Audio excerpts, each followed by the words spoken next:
Welcome to Learner's Planet, my dear children.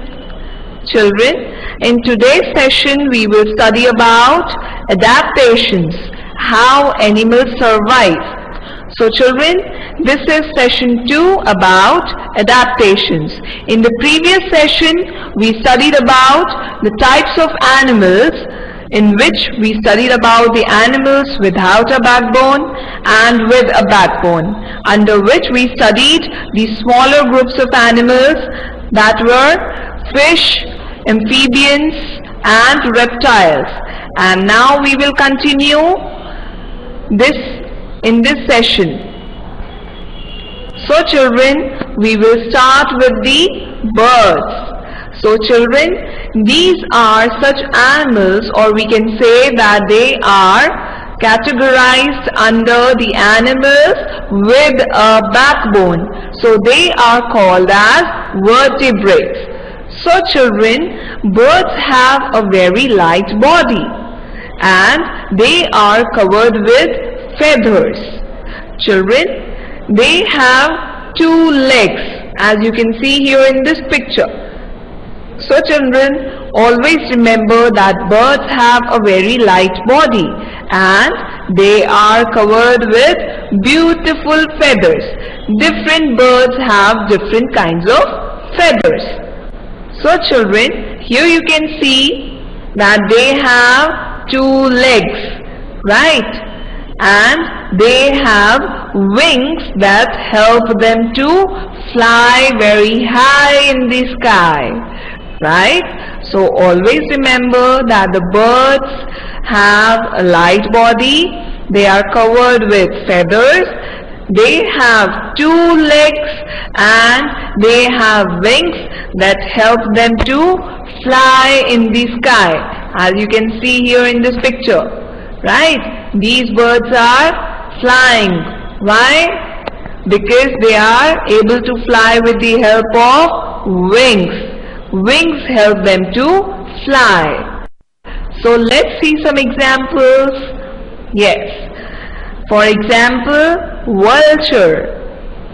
Children, vulture has a hooked beak. Yes. Then parrot.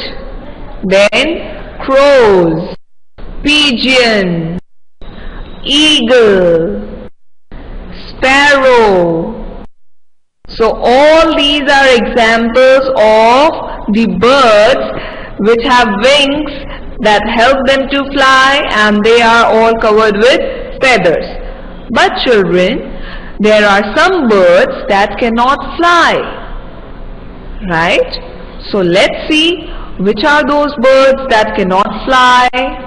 For example, penguin. You can see here in the picture, penguin is not able to fly. Then emu. Then ostrich, as you can see here. Then kiwi. Then turkey. So children, these are some of the examples which we saw, and they are the examples of such birds that cannot fly, right? Like ostrich, kiwi, penguin and turkey, right? They cannot fly, and that is why they are also called as flightless birds. What are they called as?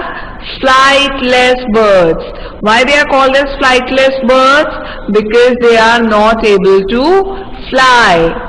Even though they have wings, they cannot fly. So they are called flightless birds. Children, you will be amazed to see that bee hummingbird is the smallest bird in the world. Right?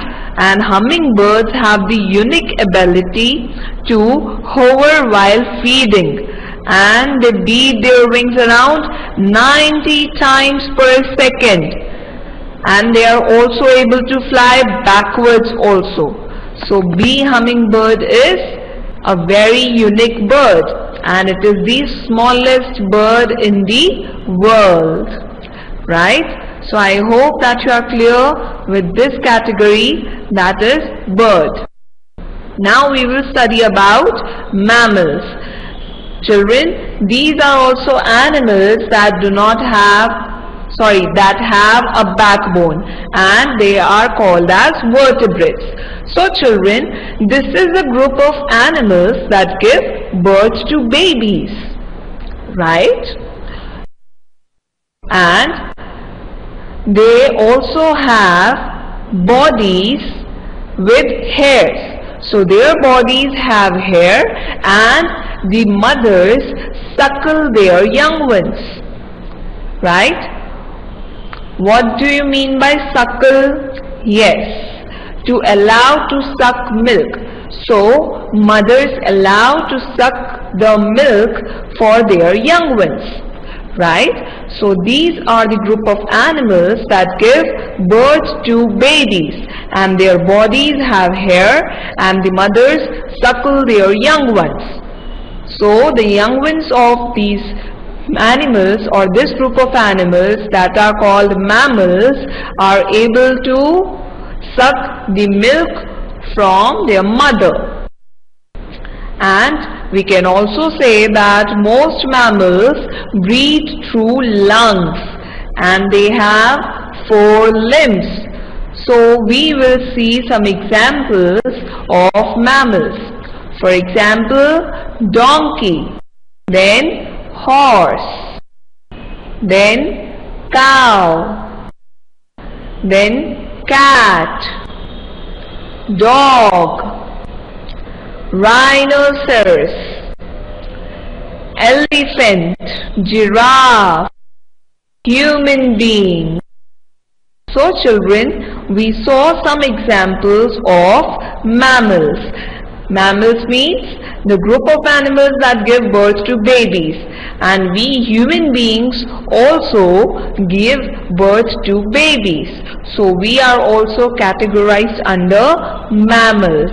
Children, mammals, as our birds, are also warm-blooded animals. Children, always remember that in the previous session we studied about the animals with a backbone. In that we studied about the categories of fishes, amphibians and reptiles. So always remember that fishes, amphibians and reptiles are cold-blooded animals, and birds and mammals are warm-blooded animals. Now what do warm-blooded animals mean? Yes, warm-blooded animals have the same temperature inside their body all the time, right? Their body temperature do not change with the temperature of the surrounding. Their body temperature inside their body is same all the time, and that is why they are called as warm-blooded animals. So always remember that birds and mammals are warm-blooded animals. And children, there are some mammals that lay eggs. Oh, are there these kind of mammals that lay eggs? Yes, there are some animals, or there are some mammals that lay eggs. Like for example, an anteater and platypus. So children, always remember that most of the mammals, or all of the mammals, give birth to babies, right? They do not lay eggs, but there are some mammals that lay eggs. For example, we saw anteater and platypus. So always remember that anteater and platypus are mammals, but they lay eggs. They do not give birth to babies. So these are some of the exceptional cases, right? So children, I hope that you enjoyed this session and learned about the animals with a backbone that are called as vertebrates, and in that we studied about birds and mammals. So children, in the next session we will study more about the animals and their adaptations. Till then, keep learning, keep enjoying. Thank you children.